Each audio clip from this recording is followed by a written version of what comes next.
I'm Dan Danford, and we're doing another episode of Money Made Easy for Dad's Divorce. Question from a viewer today, and a very prevalent question. I often make unnecessary and unplanned splurges without giving much thought to them. What are some tips or strategies for avoiding or minimizing such splurges and for strictly sticking to a budget? Great question. Dr. Brad Klontz has written a book called Mind Over Money that talks about some of the psychological aspects of finances. Excellent book and easy to read. One of the points that he makes in there is that spending disorders are actually more prevalent in our society than anxiety or depression. And when you think about all the millions and millions of dollars that are spent on medication and counseling and things like that for anxiety and depression, and then you realize that more people have spending problems, it gives you an idea of the magnitude of the issue. So very common. People have a lot of reasons for spending, and a lot of them are deep-rooted. They go all the way back to their kids, and their childhood. I'm not going to go into all that, don't really care. What you mentioned, though, are some tips to help you. Here are some suggestions that I think most financial people would give you regarding spending issues. Number one is credit cards are bad. There have been studies done, reputable studies done, that show that people spend a lot more money on a credit card than they do if they have to pull cash out of their pocket. Okay? McDonald's did a fairly famous study 10 or 12 years ago where they just tracked the expenses at their restaurants based on whether the person did a credit card or paid in cash. And the people who used credit cards typically spent something like 25 to 50% more than the people who spent cash. Okay? The same thing's true when you're shopping for clothes or shoes or electronics or anything else. It's just simpler to spend a lot of money if you don't have to pull out your wallet and pay for it. So that's one thing. Now, one strategy that people suggest is to use prepaid credit cards. In other words, use gift cards or prepaid credit cards that have a set limit on them, and that will limit your spending. You won't just put something on the card that's over and above what you meant to spend. So that's one thing. Another thing is, before you make any kind of major purchase, there's an old thing that says you should sleep on it, and I think that's a good idea. If you're getting ready to buy a piece of furniture, a piece of electronics, or something like that, don't be lured by the stuff in the store.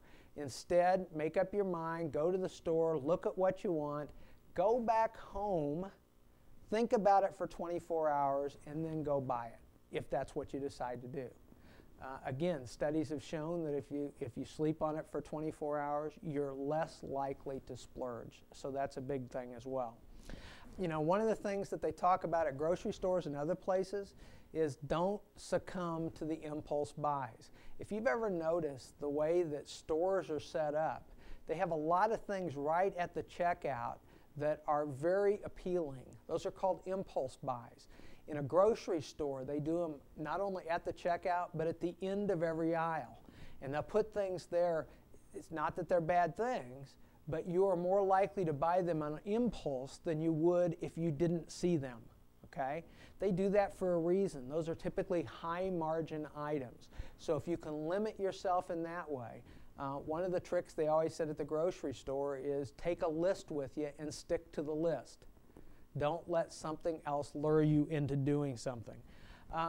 Another idea that I think has merit is don't use shopping as entertainment. Don't go shopping just because you're bored. Okay? If you're bored, maybe you ought to go for a walk, or maybe go play a round of golf, or find somebody to play tennis with, something like that. But don't just go wander around the mall because you're bored, because you're going to find things that you want to buy, and you're probably going to buy them. You know, there are a whole list of things that you can do, but I guess the thing I would say is you need to be deliberate about how you spend your money. Now, I noticed you said something about sticking to the budget, and budgets are good for some things, but they're bad for others.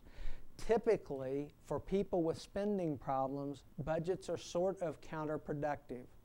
They're sort of like diets for people who have weight problems. They feel so restrictive that people throw them off anyway. even though they know they ought to kind of stick to them, just because they can't stand the restrictions. They don't like being told what to do or not to do. Even if it's self-imposed, eventually they abandon the whole thing. So I think a better way to do it, and this is what works both with dieting and also with spending, is keep a journal. I mean, don't do a thing where you only have $110 to spend this month on groceries, and if you go over, then you failed. Instead, write down everything that you buy food-wise for the month.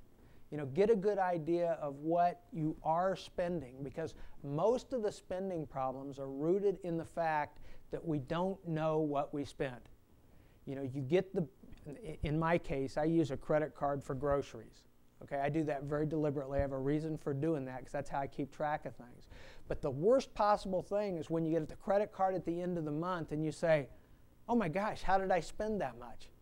Okay, that is a spending problem. What you should get at the end of the month is your statement, and you should say, yes, that matches up with what I thought I did. And as long as you're doing that, you probably don't need to worry about the budgeting so much. In fact, in the book Millionaire Next Door by Tom Stanley and his follow-up, A Millionaire Mind, one of the things they found out about people who had $1 million is most of them did not have budgets. But most of them could tell you what they spent on different categories anyway. In other words, even without a budget, they were deliberate and knowledgeable about how they were spending the money. And that ought to be your target. Your target should not necessarily be to have an elaborate budget and have to stick with it. Your target should be to eliminate those opportunities where you can spend money mindlessly. Okay?